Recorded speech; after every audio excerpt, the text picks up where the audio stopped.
So, so beautiful. As part of Summerfest 2023, Paradox have just announced a brand new Stellaris game. Ladies and gentlemen, I present to you Stellaris Nexus. Now, the information I have on this new game is limited. We do have some information from the trailer, from the Steam page. I'm going to go through all of that and bring you my thoughts on this brand new Stellaris game. Stellaris Nexus is a turn-based multiplayer 4X game that apparently respects your time. It will be giving you the full spectrum of a thrilling strategic 4X experience, allowing you to play as unique factions and leaders against up to 5 other players, plotting and battling your way to galactic dominance, all in about an hour. That means it's actually a very, very fast game. Looking through the screenshots, we can see that a lot of these unique factions are based on pre-generated empires from Stellaris. I don't know exactly how much of Stellaris has survived into this game, but I'm hopeful it's quite a bit. So we have the Ixodar, they have a yellow flag here it looks like. We have the Chinor, they are some squiddy people. We've got the Kalazan, we've got the Vor technocracy from the base game. I don't actually recall the Turtuon being a pre-built empire in Stellaris, but one empire you probably know and possibly hate, or maybe love, is the United Nations of Earth, the UNE. So you will be able to play as humans, and then a whole variety of different aliens. Interestingly, I'm not seeing any robot nations here. Maybe we can't play as robots, or maybe there are many more than just these 6 empires that we can see in these screenshots. This game seems to be predominantly multiplayer focused. Apparently we will be able to choose from unique factions. That suggests there may be no empire builder or empire editor coming like we have in Stellaris. We won't be able to design our unique empires, which, if that's the case, that is a shame. I absolutely love how in Stellaris you can create your own empire, your own backstory, your own everything. But you'll be able to choose from these unique factions and leaders to play with up to 5 friends in turn-based multiplayer, or brave the Nexus online against strangers through skill-based matchmaking. Yes, this is clearly multiplayer focused. Form unlikely alliances, execute bitter betrayals, or quietly plot from the shadows to take the victory.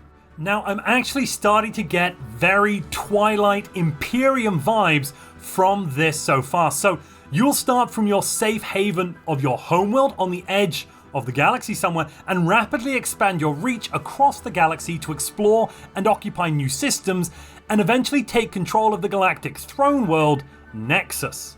Or alternatively, the board game Eclipse. So basically, maybe a mix between Stellaris and Twilight Imperium or the board game Eclipse, which, if that's what this is, that would be very exciting, especially if it's a game you can get done in only an hour. That would be wild. Military conflict and diplomatic dealings are available to you as you expand and explore, but so is the power struggle that plays out in the Galactic Council, as rival empires exert their influence to cast votes in favor of new titles and resolutions that empower their faction or advance their immediate strategic objectives. I wonder what the win condition is for this game. Possibly it's holding Nexus. I mean, I have to assume it has something to do with Nexus. It's in the title of the darn game, and it is the center of the galaxy. But what else beyond that, we will have to wait and see. It also seems like these unique and individual factions will have asymmetric gameplay mechanics, which I'm definitely excited to hear. That's pretty awesome. Whether you're a role player that wants to immerse yourself in the universe of Stellaris, or you're a by-the-numbers strategist, you can select from factions and leaders that alter how you approach each match that you play, offering a wide range of playstyles and ways to gain the upper hand over your opponents. Explore the universe of Stellaris in a different way, taking on the roles of well-established factions and leaders. Your destiny is now in your hands as you craft your own emergent narrative in pursuit of galactic glory and domination. Let's break down some of these screenshots a little further. You can see here that the tech card system from Stellaris does seem to have survived and carried over into this game.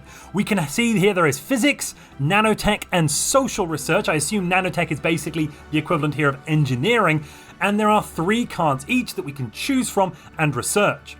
It does look like each of these different cards costs some type of resources. We have people resources, we have cog resources, we have what looks to be a beaker resource, and down at the bottom of our screen we can also see those resources. So there is some sort of turn-based income. This is very normal if you've played something like Civilization or you know, something along those lines with a turn-based 4X game to have a turn-based income. I'm interested here to actually see that we don't have a turn-based science income, or maybe we do. Maybe you were getting 28/33 science per month, or maybe we have 28 science of a total of 33. If that's the case, how do we get more science? Interesting ideas here. I don't quite know what people and cogs are going to do. There is a third resource on the end there, which doesn't have a monthly increase, though. It looks like it is money, cold hard cash, a credit symbol of some kind. And on the right hand side of the screen, we can see pending trade convoys. So maybe unlike Stellaris, we'll actually get some cool trade convoy mechanics going on in this game. That would be pretty awesome.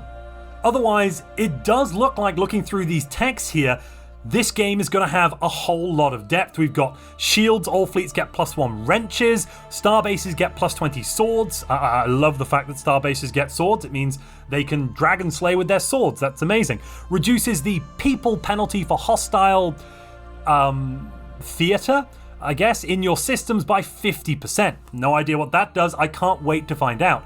Gain 1 additional chevron thingy when forming a pact. So we're going to have diplomatic pacts in the game, probably just like the normal game, having maybe commercial pacts, research pacts, that sort of thing, non-aggression pacts, defense pacts, maybe as well federations. But given it's a short game, and given that they seem to say you can only play with up to 6 players, I'm not entirely convinced we'll see federations, but time will have to tell on that one.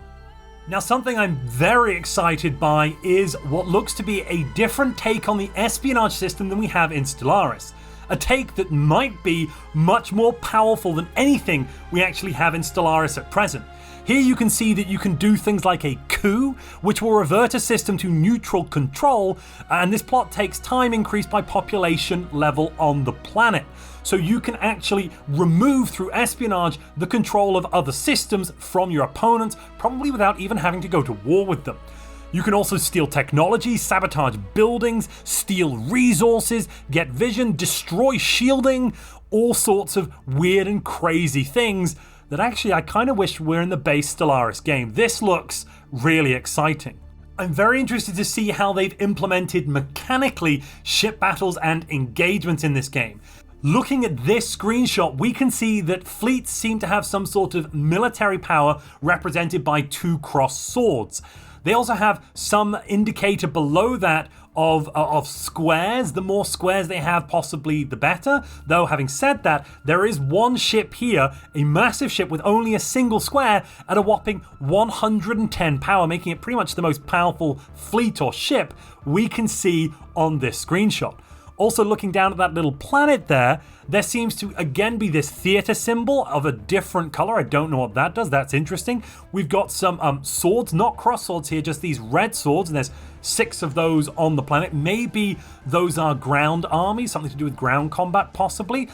Also, we have, I believe that's the UNE symbol from earlier, and then what looks to be the people icon, that resource icon we saw earlier, plus 2 question marks. Maybe we have to explore the planet. Maybe we have to clear some tile blockers in essence. And then there's also 2 kind of open dotted circle-like icons. Maybe that's another resource, though if it is, it wasn't on the bottom left earlier when we looked. Planetary construction, of course, seems to play a big role in this game.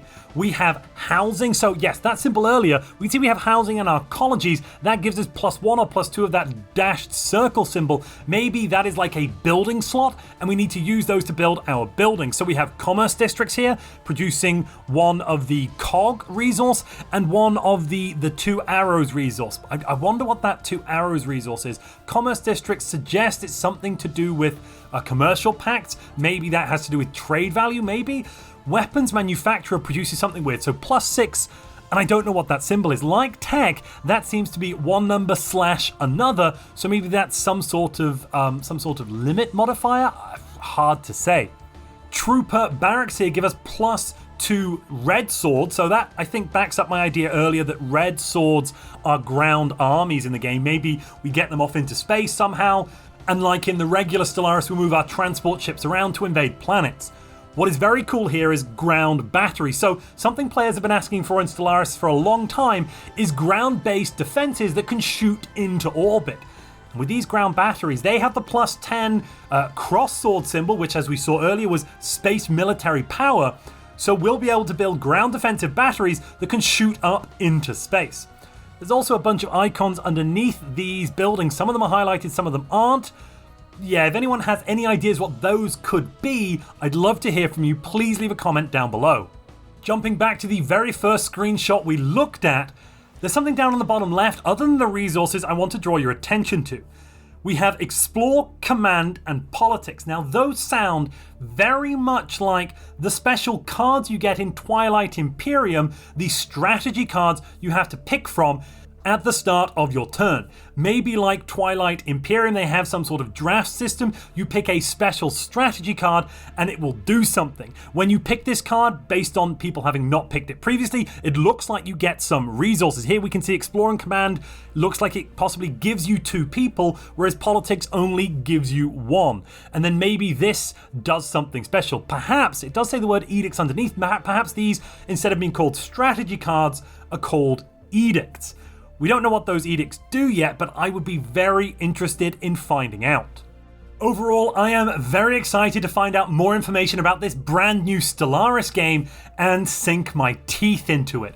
If it is a bit board game-like, it is turn-based already, we know that, but if it is a bit board game-like and it can be played in only an hour, I can see myself sinking quite a few hours into this in the very near future.